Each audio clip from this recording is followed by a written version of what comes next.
The first news is typhoon struck Philippine city begins mass burial. Works in this typhoon shattered city buried 100 of its thousands of dead in a hillside. Mass burial Thursday as desperately needed aid began to reach some of the half-million people displaced by the disasters. Dozens more bodies were lined up in bags outside Tacloban City Hall, waiting to be taken to burial sites. 6 days after Typhoon Haiyan struck the central Philippines, many of the dead were still lying along roads as a survivor. Search for bodies buried under the rubble. Philippine soldiers on trucks distribute rice and water as chainsaw welding teams cut debris from blocked roads. Thousands more swarmed the city's damaged airport, desperate to leave or to get treatment at a makeshift medical center. The USS George Washington aircraft carrier arrived in the Philippine Sea near the Gulf of Leyte Thursday and will set up a position off the coast of Summer Island to assess the damage and provide medical and water supplies. The 7th Fleet said in a statement. The carrier and its strike group together bring 21 helicopters to the area, which can help reach the most inaccessible areas. Authorities say 2,355 people have been confirmed dead in the disaster, but the figure is expected to rise, perhaps significantly, when information is collected from other areas of the disaster zone. In the city's first mass burial, 100 bodies in leaking black bags were lowered into graves without any prayer being said. John Kajipa, 31, and 3 teenager boys who worked at the local cemetery placed the first body in the grave's right-hand corner. Sweat rolled down their faces in the blistered sun as they carried the body.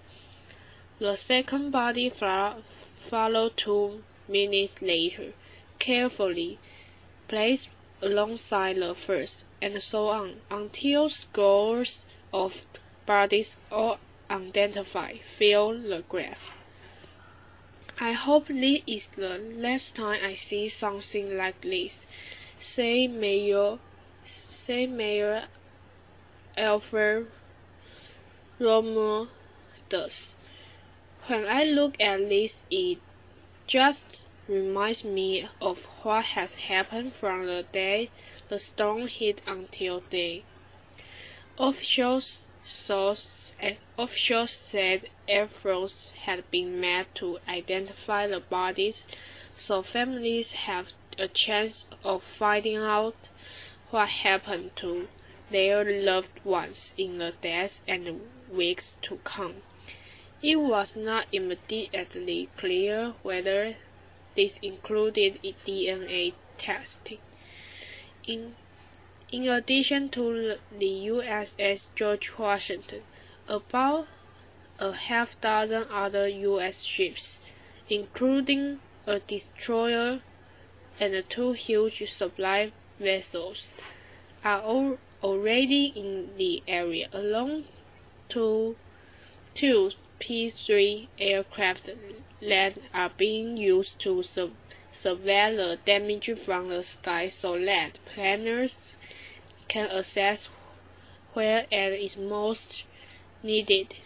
The 7th Fleet said, "We are operating 24/7, said Captain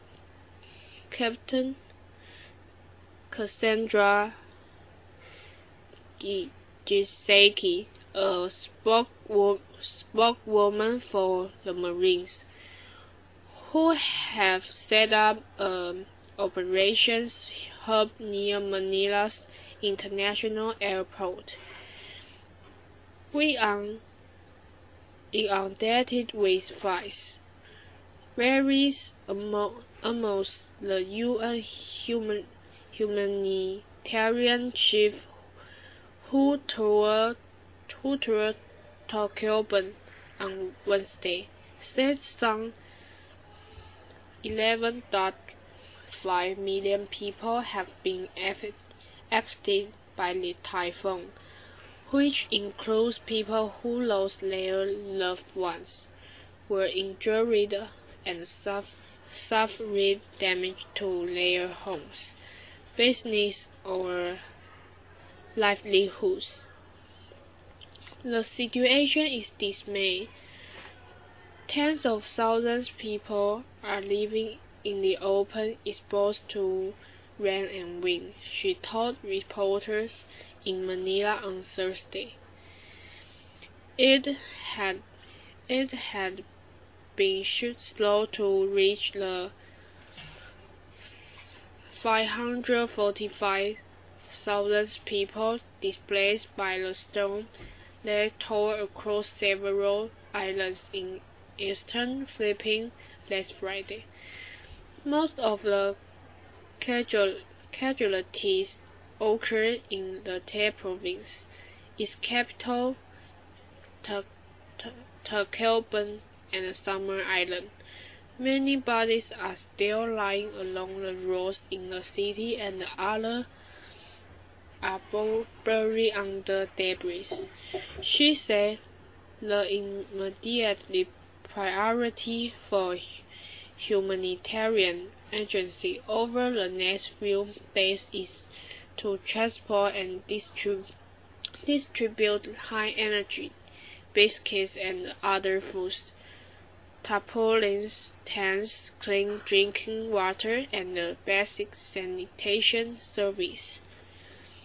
"I think we are all extremely distressed that this is day 6 and we have not managed to reach everyone," she said. The first nighttime flights of C-130 transport planes arrived since the typhoon struck, suggesting air control systems are now in place for 24/7 operation, a prerequisite for the massive relief operation needed. Tacloban City Administrator Texon Lim said 70% of the city's 220,000 people are in need of emergency assistance, and that only 70 of the city's 2,700 employees have been showing up for work. He also stuck to an earlier statement that 10,000 people had died in Tacloban, even so President Benigno Aquino III has said the final death toll would top 2,500. Where there is no shortage for aid material, both domestic and international. Much of it is stuck in Manila and the nearby airport of Cebu, because the extensive damage that Tacloban airport suffered. Some of it, including food, water, and medical supplies from the USA, Malaysia, and Singapore, had reached Tacloban and sat on poised along the tarmac. Almost said because the lacking of fuel in Tacloban, the few trucks on ground are unable to move the material from the airport to the city. The weather also remains a challenge, with frequent downpours. The good news is that the debris on the road from the airport to the city has been pushed to one side, she said. On Wednesday, the UN's World Food Programme distributed rice and other impacts nearly 50,000 people in the Tacloban area. Nearly 10 tons of high-energy biscuits were also delivered to the city on Wednesday, with another 25 tons on the way.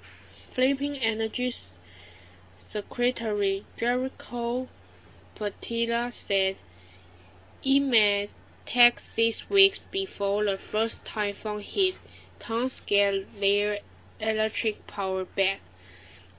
He said that in Tacloban, order needed be restored because if there's no peace and order, it's hard to restore the power post.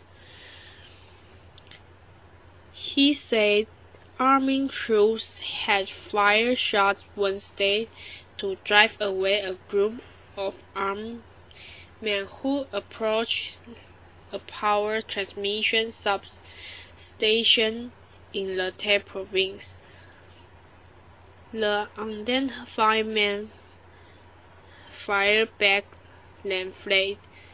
Nobody was hurt. The second news is passers relying on selflessness during perfect run. When Paul George looked up at the scoreboard Monday night and realized that Stevenson was closing on the triple-double, he got right to work. As Georgia went on another scoring binge to help the Pacers pull away from Memphis, he wanted Stevenson to share the spotlight, so George quickly made a 20-foot jumper with 10.56 left in the game, giving Stevenson his 10th assist, then dragged over to his teammate and gave him a low 5. It's hardly an unprecedented sight around the NBA, but in a league that has been built on a big names, individual numbers, and one-on-one matchups, George's reaction was emblematic of what the Pacers have become, a team that celebrates everyone's accomplishments. I think it's different from most of the teams I've been around, other than the last 2 or 3 years, said coach Frank Vogel, who has spent 17 seasons working in the NBA. I think this is the most selfless team I have been part of.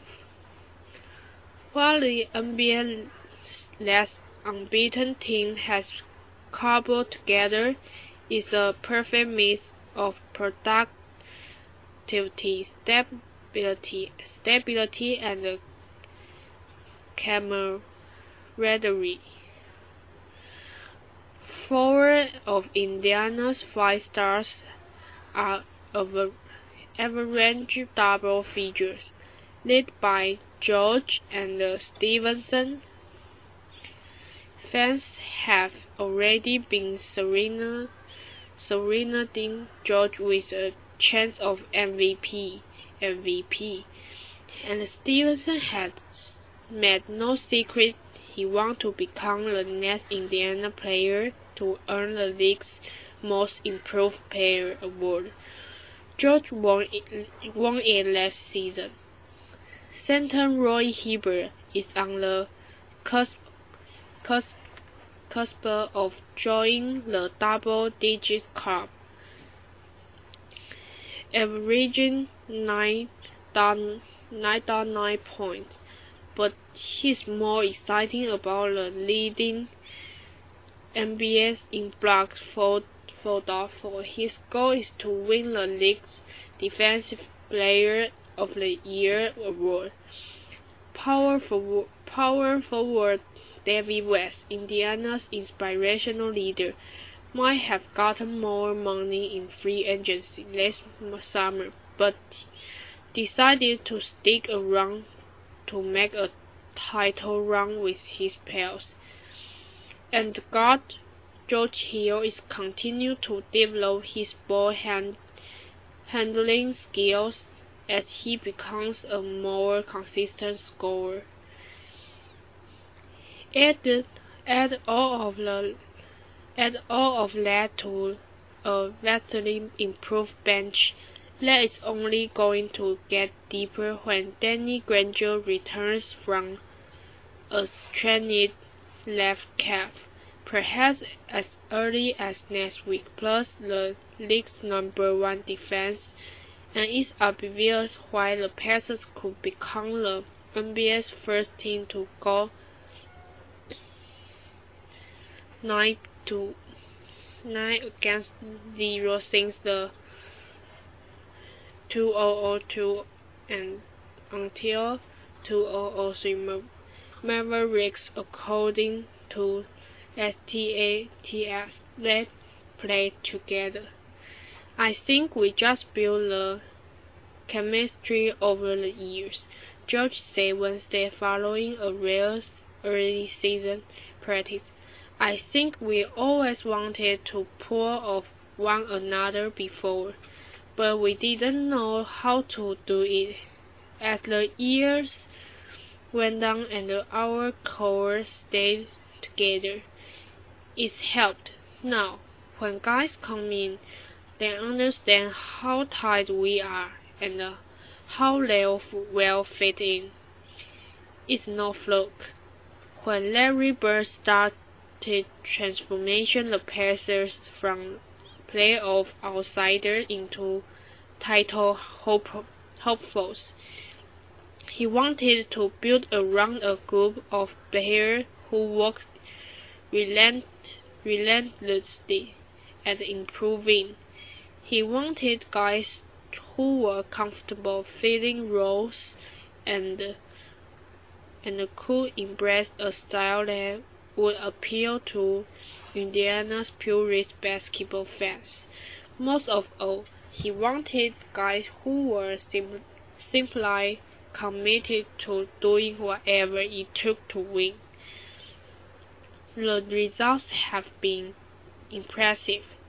After falling Miami in 7 games in the Eastern Conference Final, the Pacers returned this season on a bold mission to dethrone the two-time defending champs.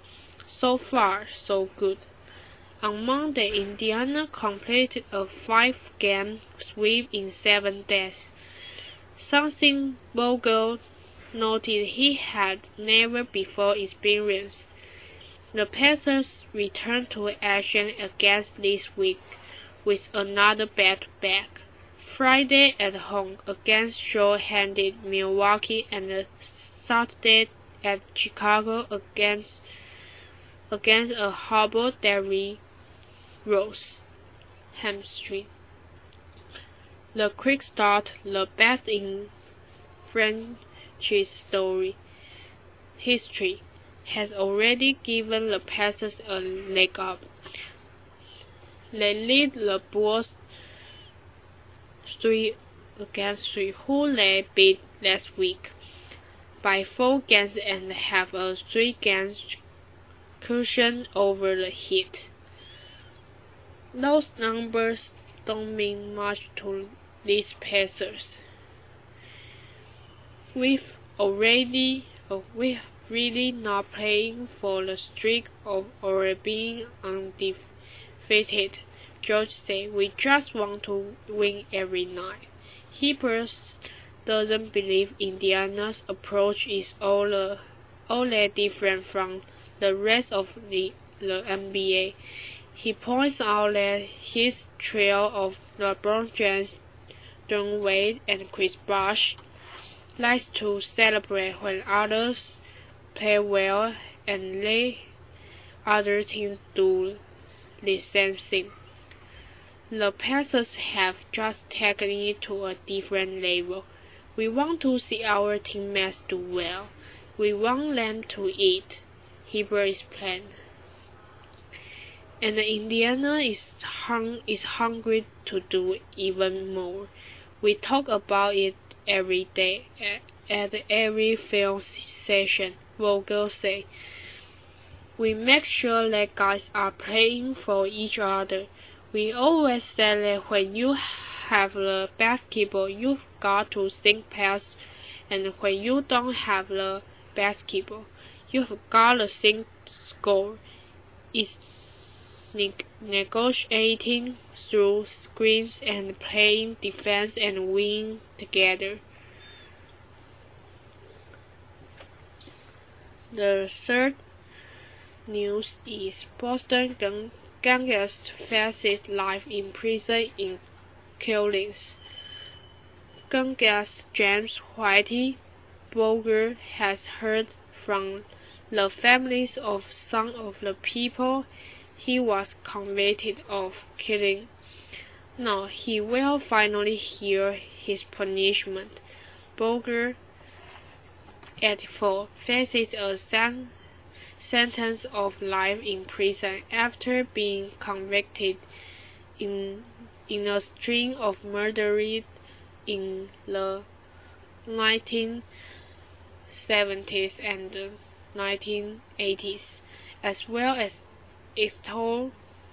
extortion, money laundering, and weapons charge. Federal prosecutors have asked a judge to sentence him to consecutive life terms, plus 5 years. Boger's lawyer declined to recommend the sentence, saying Boger believed his trial was a sham. The 84-year-old South Boston crime boss will almost certainly spend the rest of his life behind the bars. Judge Dennis Casper will formally impose his sentence Thursday. On Wednesday, a dozen relatives of murder victims gave impact statements in court, calling Boger terrorist, a punk, and even Satan. Boger sat stone-faced and refused to look at them or to make a statement of his own. The son of a man who was gunned down by Boger in 1974, addressed Boger as Satan, and described how his father, a member of a rival gang, first disappeared in 1974 but wasn't found until decades later, when his body was discovered in a watery grave. Sean McGonagall was 11 when his father Paul disappeared. He said Boger called his family's house the following year and said, "Your father won't be coming home for Christmas." When he asked who's this, Boger responds, "Santa Claus," McGonagall said. "You are domestic terrorists fueled by greed and sickening evil, McGonagall said. Several family members blasted corrupt FBI agents for protecting Boger for years, while he was working simultaneously as a crime boss and a FBI informant who ratted out the rival New England Mafia and other crime groups. David Wheeler, the son of Tulsa, Oklahoma, businessman who was shot between the eyes by a hitman of Boger's gang, delivered a blistering condemnation of both the FBI and the Justice Department, which successfully argued to have his family wrongful death lawsuit dismissed on the grounds that it was filed too late. They are as responsible for that murder as the defendant here sitting before you, Wheeler said. Former Boston FBI agent John Connolly Jr., Boger's handler when he was an informant, was sentenced to 10 years in prison after being convicted of tipping the gangster ahead of an indictment. After receiving the tip in 1994, Boger fled Boston and remained a fugitive for more than 16 years until he was captured in Santa Monica, California in 2011. Connolly was later convicted of second-degree murder in Florida for leaking information to Boger that led to the slaying of a gamble executive. Boger claimed during his trial that the now decreased federal prosecutor had given him immunity to commit crimes in exchange for Boger's offer to protect him from mafia. The judge refused to allow Boger to use the that claim as a defense to his long list of crimes, including murders. A jury convicted Boger in 11 out of 19 killings he was charged with participating in during the 1970s and 1980s, but acquitted him of 7 claims and issued a no finding in the murder of 26-year-old Deborah Davis, the girlfriend of his former partner Stephen, the rifleman. Family. The Leicester News is Kershaw's Streeter named 2013 top pictures. Los Angeles Dodgers left-hander Clayton Kershaw and Detroit Tigers righty Max Scherzer won U.S. Baseball Cy Young Awards as the top pitcher of 2013 on Wednesday. Kershaw won the National League Cy Young for the second time in 3 years, while Scherzer became the second Tiger in 3 years to win the American League Cy Young.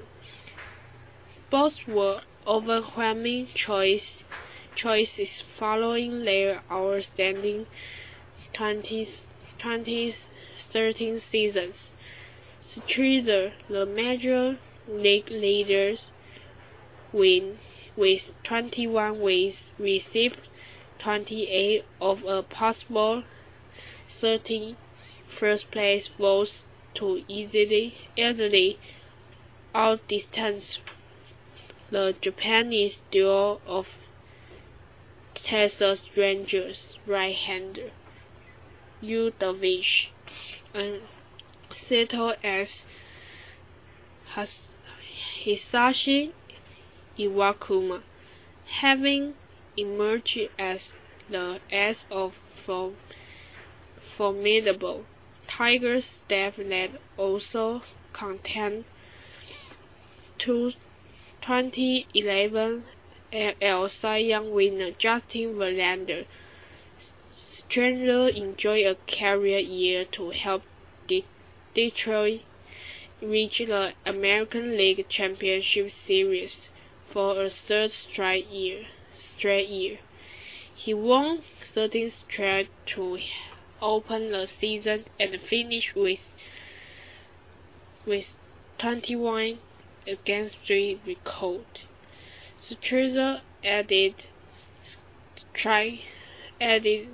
240 strikeouts while limiting opposing hitters to a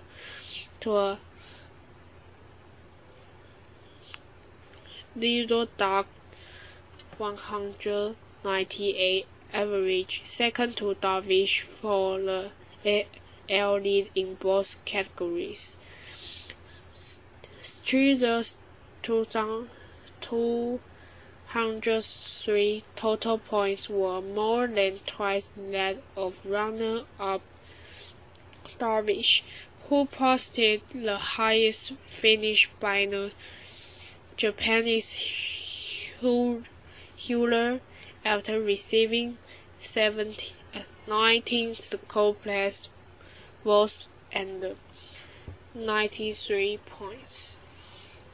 Iwakuma was the third with 73 points. Kershaw didn't win as many games as Scherzer, but his was a dominant season.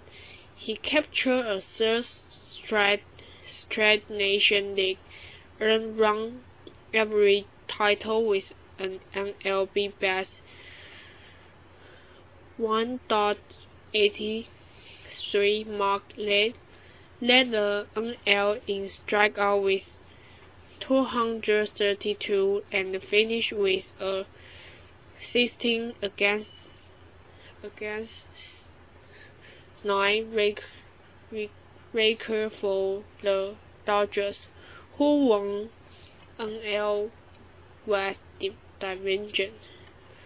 The 25-year-old played a key role in the Dodgers' second half surge into playoffs.